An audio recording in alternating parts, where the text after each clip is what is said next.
O Tribuna Virtual é uma ferramenta de comunicação produzida pela Rede Alesp durante a pandemia do novo coronavírus, que garante aos parlamentares um espaço com assuntos de interesse da população. Vamos às regras.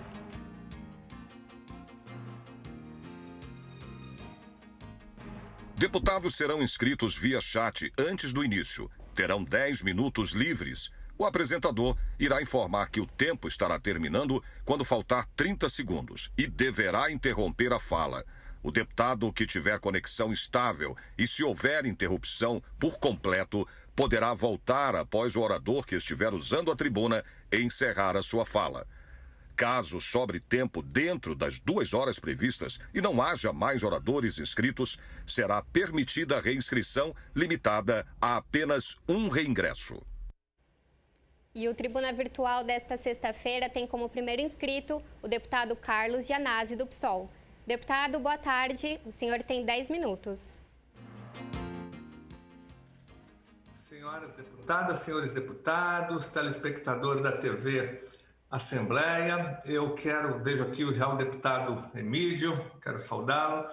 Deputado Emídio, eu fico chocado com as coisas que eu recebo desse grupo que representa a elite econômica do estado de São Paulo, representa as elites das escolas particulares, esse grupo Escolas Abertas. Eles agora perderam totalmente a noção da realidade, perderam totalmente a noção do absurdo. Eles estão agora pressionando o governo estadual, pressionando, conversando com o governo estadual. Eles são muito bem recebidos pelo Dória, pelo Rossielli, são recebidos a todo momento. Toda hora eu vejo fotos desse grupo Escolas Abertas com o Rossielli.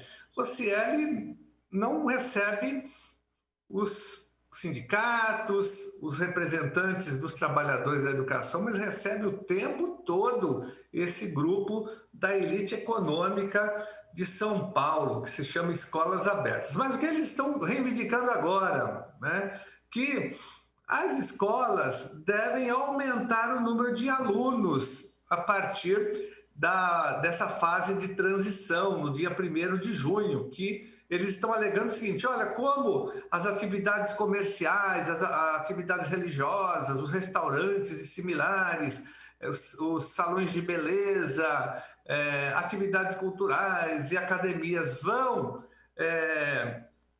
já partir para esse patamar, que já é um absurdo, porque nós estamos vendo aí a terceira onda chegando do coronavírus, e o Dória já está determinando que na fase de transição será assim no dia 1º de junho, que isso já é um absurdo. Agora, eles estão dizendo o seguinte, e tentando convencer o governo estadual de que as escolas também devem entrar nesse patamar de abertura, colocando 60% dos alunos. Hoje isso gira em torno de 35%, mas ninguém está indo porque a sociedade está com medo.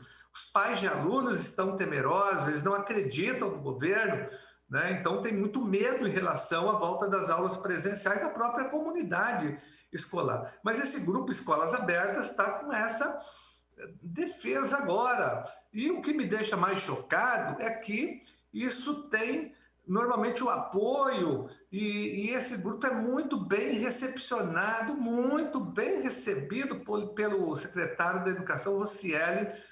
Tanto é que eu vi aqui, tem as fotos, que olha, o secretário recebeu ontem o grupo novamente, me parece que é lá no gabinete da Secretaria da Educação, sempre postando fotos. Ele foi elogiado já pelo grupo, o grupo Escolas Abertas, disse que ele é o gigante da educação. Ele é o gigante da educação depois que ele publicou, através do Dória, ele defendeu a publicação daquele famigerado decreto tornando a educação atividade essencial, mesmo sem aprovação da lei no Congresso Nacional. Um decreto que serve para pressionar os prefeitos a abrirem as escolas em qualquer fase, mesmo que as pessoas estejam morrendo. Então aqui é a propaganda deles, olha, não sei se dá para ver, é tudo com 60% de capacidade. E as escolas? Eles querem isso, gente, As pessoas morrendo, o estado de São Paulo já tem mais de 100 mil pessoas mortas. Vem aí a terceira onda.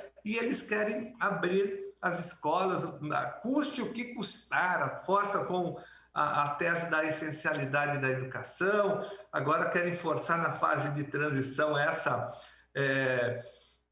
né, que 60% das escolas funcionam com os alunos, 60% de ocupação com os alunos em aulas presenciais. É um absurdo total. Eu quero repudiar as duas coisas, esse apoio da Secretaria da Educação, né, essa complacência, essa amizade com escolas abertas, que não representa as escolas públicas. O secretário da Educação tem que defender as escolas públicas e não as escolas particulares da elite econômica do Estado de São Paulo. É um absurdo.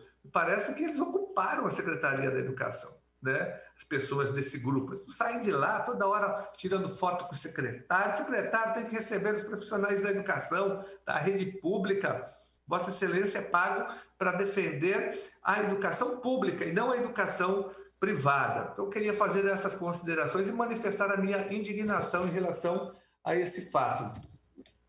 Quero ainda aproveitar aqui a minha presença no pequeno expediente, na tribuna virtual, para dizer que ontem a Comissão de Constituição e Justiça, a CCJ, aprovou uma PEC que cria no Estado de São Paulo, que regulamenta uma parte da Polícia Penal. Essa reivindicação, que já é antiga dos servidores do sistema penal no Brasil, ela foi aprovada há um ano atrás no Congresso Nacional, a lei foi sancionada, promulgada, e só agora, gente, só agora, após um ano, que o Estado de São Paulo, o Estado que tem o maior sistema penitenciário do Brasil, da América Latina, tomou essa providência, mas não por conta do Executivo, né?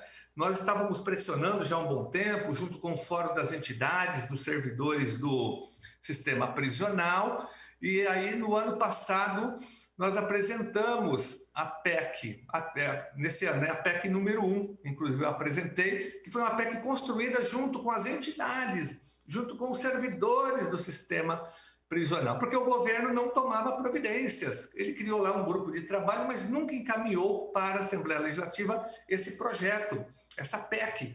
Então, o que nós fizemos junto com as entidades? Houve a construção coletiva de uma PEC, que é a PEC número 1, e nós apresentamos, eu protocolei com apoio de mais de 32 deputados que assinaram a minha PEC, né? Aí o que aconteceu? Aconteceu um terremoto na Assembleia Legislativa e no governo.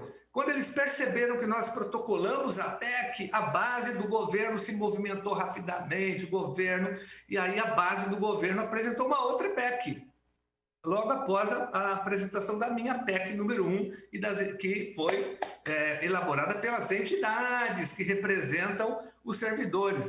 Aí a base do governo correu atrás do prejuízo e apresentou a PEC 4. Inclusive eu assinei, até porque, para mim, eu quero deixar claro, eu quero aprovar a PEC penal para os servidores do sistema prisional. Não importa se é a minha, não quero autoria. PEC 1, PEC 4, mas é só para as pessoas saberem o que realmente está acontecendo, né?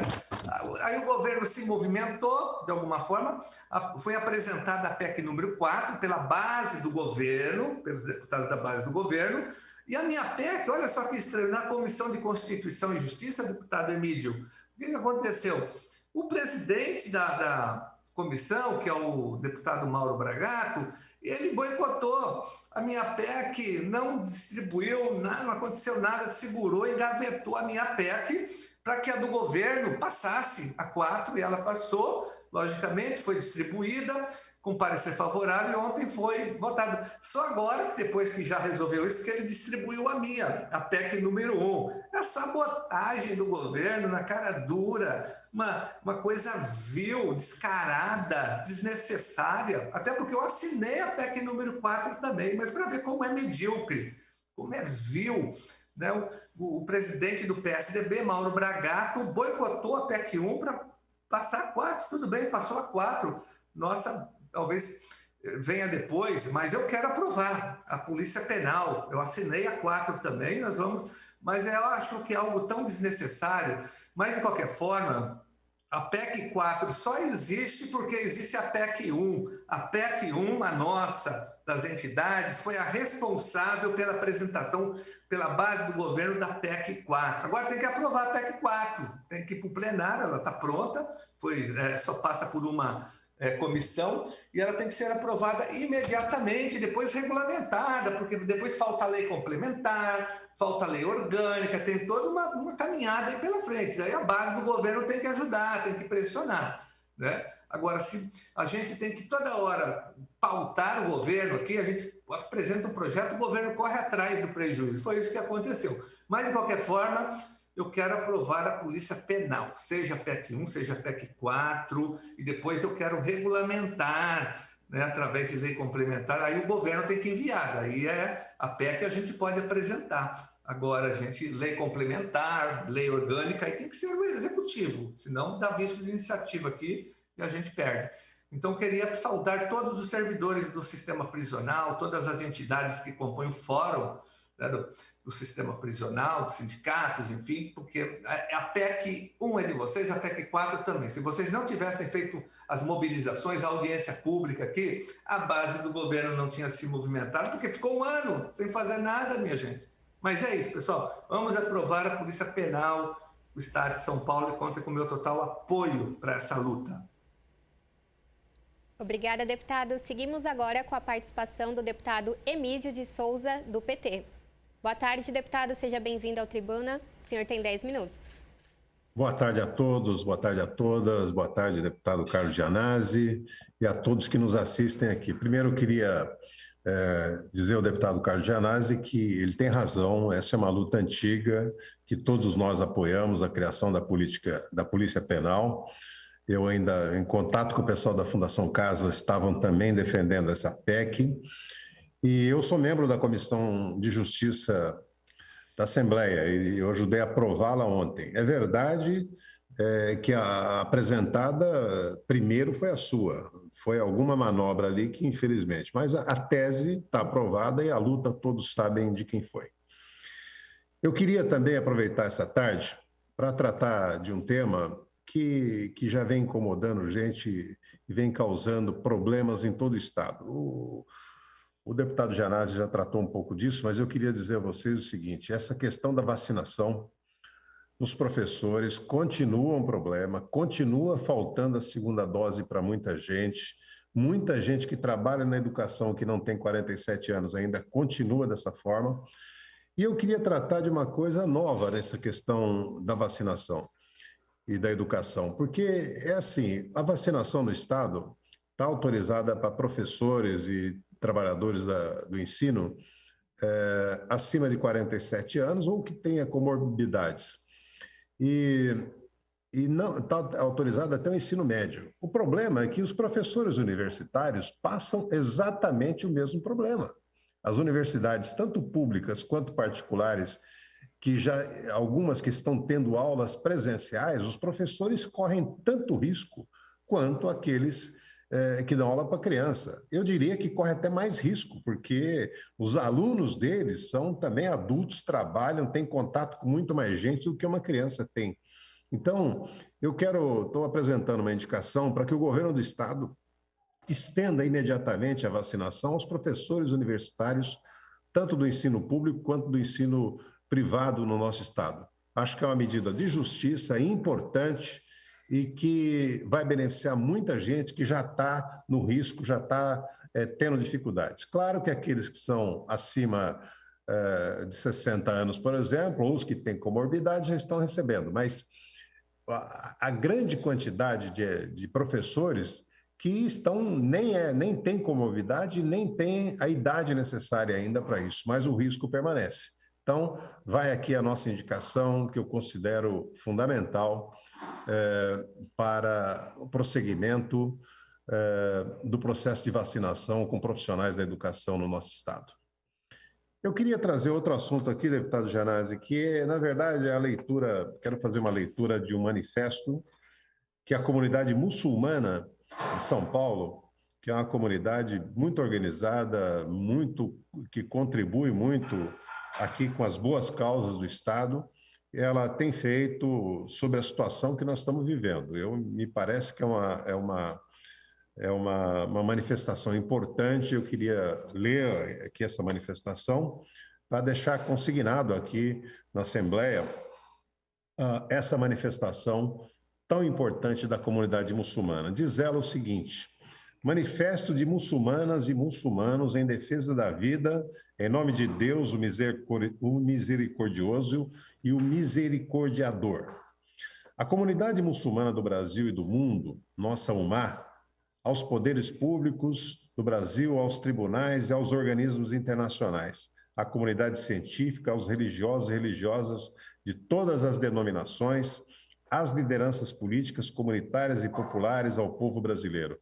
Nós, abaixo-assinados, manifestamos nosso compromisso com a valorização da vida e denunciamos que menosprezam a criação por incompetência ou por estratagemas que objetivam promover a desesperança, a injustiça, o obscurantismo e a morte. Nós vivemos um momento difícil em todo o mundo em virtude da pandemia do novo coronavírus. O sofrimento causado a milhões de famílias que perderam entes queridos ou que foram afetadas economicamente nos comove e nos desperta para a solidariedade. Nosso amado profeta Mohamed, que a paz e as bênçãos de Deus estejam sobre ele, nos ensinou como devemos nos comportar diante de pandemias. Quando disse: se você souber que há um surto em um lugar, não entre nele. E se acontecer onde você estiver, não saia dele. Nos ensinou ainda que Alá é nosso sustentador e aquele que nos dá a saúde e a cura. Ainda assim exortou: faça uso do tratamento médico, pois Alá não permite o surgimento de uma doença sem indicar um remédio para ela. Na contramão desses ensinamentos, o Brasil vê o sofrimento se multiplicar graças à ação irresponsável de governantes que negam a ciência, atacam as vacinas, promovem o caos econômico e implantam uma verdadeira necropolítica. O presidente da República comete crimes que já são mais que suficientes para a abertura de um processo de impeachment e para a punição através de tribunais nacionais e internacionais por crimes contra a humanidade e de todos os responsáveis, sejam eles do alto escalão do governo ou de seus financiadores. Suas ações planejadas e irresponsáveis, além de espalhar o vírus, a morte e a derrocada econômica, colocam nosso país como ameaça para o mundo, que teme o surgimento de variantes ainda mais potentes do vírus por aqui.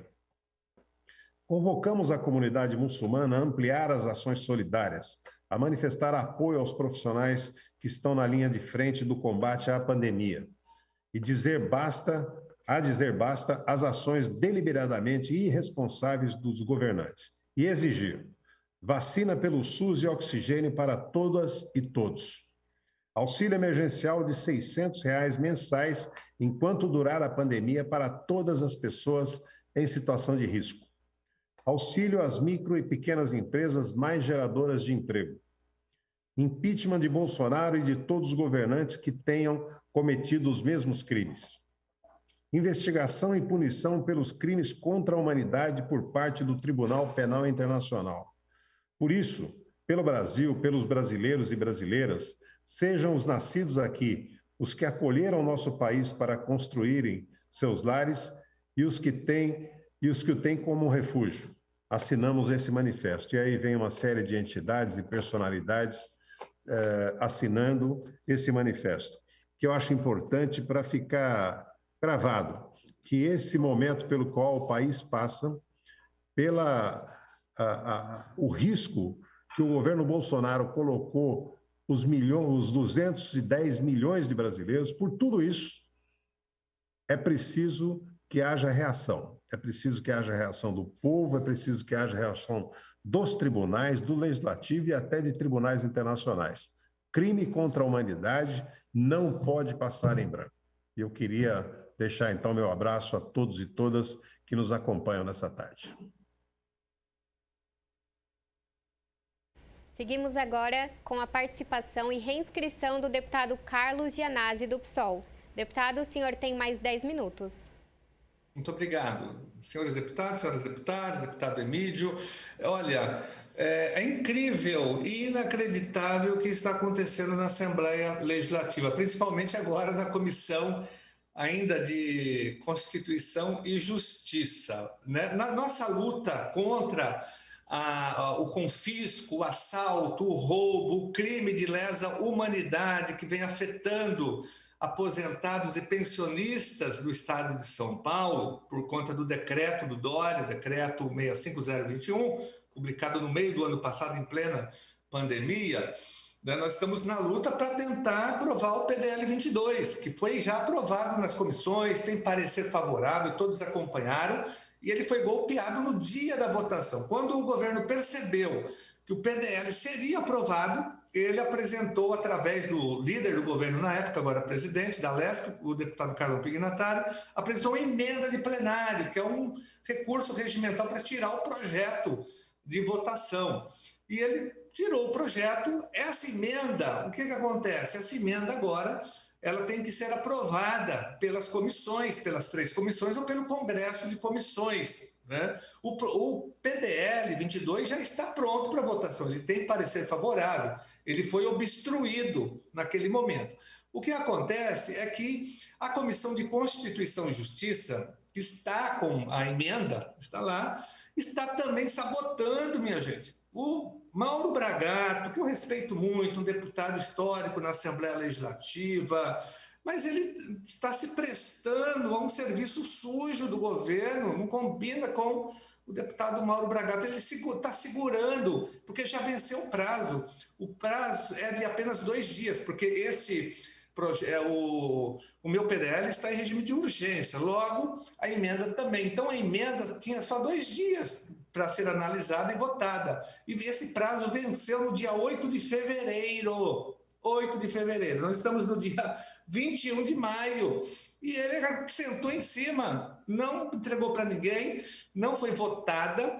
Então, essa emenda não é minha, é do governo. Ou seja, algo inacreditável está acontecendo. O governo está obstruindo o próprio governo, porque o governo apresenta a emenda via Carlão Pignatari e o próprio governo. Então, o Carlão Pignatari, do PSDB, apresenta uma emenda para obstruir o PDL 22, que acaba com o confisco dos aposentados. Ele consegue deter provisoriamente a aprovação do PDL, segurando, obstruindo com a emenda que deveria ser aprovada em 2 dias pela Comissão de Constituição e Justiça, está parada lá, arquivada na Comissão de Constituição e Justiça. Acredita nisso, só para lembrar. É assim, uma sabotagem vil, né, desesperada do governo, que o governo chega a esse ponto de obstruir a sua própria iniciativa. O governo está que nem uma barata tonta, porque não sabe mais o que fazer com o nosso PDL 22. Então, eu faço um apelo ao deputado Mauro Bragato e a todos os membros da Comissão de Constituição e Justiça. Veja aqui o deputado Emídio, que é um batalhador e defende nosso PDL 22, é contra o confisco, tem militado muito, ajudado nessa luta, deputado Emídio, que o deputado Mauro Bragato coloque em votação a emenda do Carlão Pignatari, que foi assinada por 19 deputados da base do governo, que obstrui, que atrapalha a nossa luta para que o PDL seja aprovado e a gente possa pôr fim ao confisco criminoso do Dória, né, que tem afetado a vida, a sobrevivência dos aposentados e pensionistas. Tem que acabar com isso imediatamente. Agora, é uma vergonha o PSDB se prestar a isso, o governo obstruindo a sua própria emenda. E pode provar ou não, pode dar o voto favorável, porque, na verdade, deputado Emídio, Vossa Excelência, que é um advogado, é um jurista também, essa emenda é inconstitucional, porque PDL, minha gente, projeto de decreto legislativo, só tem uma função, que é revogar uma medida, ou um decreto, ou uma resolução do governo. Essa emenda diz o seguinte, que no prazo, depois, fala assim, depois que aprovar o fim do confisco, o governo vai ter um prazo de 30 dias para apresentar um estudo atuarial. Isso não cabe numa emenda de um PDL, não tem nada a ver uma coisa com o PDL, ele revoga ou não revoga, é só para isso que serve um PDL. Então, mas tudo bem, eles aprovando ou não essa emenda, não vai afetar o nosso PDL. Agora tem que votar para liberar, e daí vai para a comissão de finanças, depois acho que de administração, aí libera o nosso PDL para votação, mas no prazo de 2 dias em cada comissão, o que diz o regimento interno. Mas daí, como não tem punição, o regimento é omisso, o presidente senta, como fez com a minha PEC número 1, né, do sistema penal, da polícia penal, e fica ali sentado e segurando. Então, era para ter liberado isso, olha, no dia 8, é uma vergonha, né? É bom que os aposentados e pensionistas cobrem o presidente da Comissão de Constituição e Justiça, que é o deputado Mauro Bragato, lá da região de Presidente Prudente. Aí, Presidente Prudente, vamos lá, falar com o deputado. Sentou, por que ele não liberou? Porque atende o Dória, atende o Carlão Pignatari, atende quem defende o esmagamento, né, o assalto à mão armada das aposentadorias e das pensões. Então, faço um apelo ao deputado Mauro Bragato. Libera, Mauro Bragato, deputado, não combina com Vossa Excelência fazer boicotar os aposentados. Vossa Excelência também, que já é uma pessoa da terceira idade, tinha que estar nessa luta com a gente, não segurou. Dia 8 de fevereiro é uma vergonha. Então, gente, isso é um escárnio total com os aposentados, não é comigo, é com os aposentados e pensionistas que estão passando fome, não tem mais dinheiro para comprar o remédio, para fazer o tratamento médico, para pagar o IANSP, a situação é grave, nós estamos no meio de uma pandemia e o governo insiste nisso, minha gente. Então, Mauro Bragato, por favor, libere a emenda do nosso PDL 22. O PDL já está aprovado nas comissões, não tem nada a ver com isso. É a emenda do governo. Então, é isso, minha gente. O PSDB, o governo, está obstruindo a sua própria emenda, para ver como eles estão desesperados, perderam a noção da realidade, do ridículo, do absurdo, tentando enganar a população. E é isso, é sabotagem o tempo todo, não contra o meu mandato, mas contra os aposentados e pensionistas. Então, vamos lá, vamos pressionar agora o Mauro Bragato para liberar a emenda de plenário. Olha, repito, gente, hoje é dia 21 de maio, já venceu, as pessoas estão acompanhando lá, porque a tramitação do PDL 22, que é o primeiro deles, né? E a gente não pode pulverizar a nossa luta, que senão perde o foco. Vamos aprovar, ele é o que está mais próximo da votação. Então, é importante fazer essa pressão em cima dele. Olha, hoje é dia 21, como eu disse, 21/5 de maio. Lá, quem acompanha a tramitação do projeto vai ver que tem um comunicado de vencimento do dia 8 de fevereiro. As pessoas estão falando, o que é isso, deputado Gianazzi? Venceu o quê? Estou explicando, porque as pessoas não entendem também. Então, venceu o prazo para análise e votação da emenda do governo que obstrui o nosso projeto. Aí o governo... E aí, como não tem punição, o regimento é omisso, um regimento horrível esse da Assembleia Legislativa, né? Aí não tem punição nenhuma para o presidente, para ninguém, é um caos esse negócio, esse regimento. E aí ele segura, e pode segurar durante 30, 40 anos, se não houver pressão. Essa é a verdade, minha gente, é isso que pode acontecer. Então, por isso que tem que ter pressão agora em cima do Mauro Bragato, em cima do governo. Mas eu queria passar essa informação, manifestar minha indignação com essa sabotagem vil, uma sabotagem, gente, contra aposentados e pensionistas que têm a expectativa da aprovação do nosso PDL número 22. Então, era isso, um abraço para vocês e um bom final de semana. Obrigado. E o Tribuna Virtual vai para o intervalo, voltamos já. Obrigado.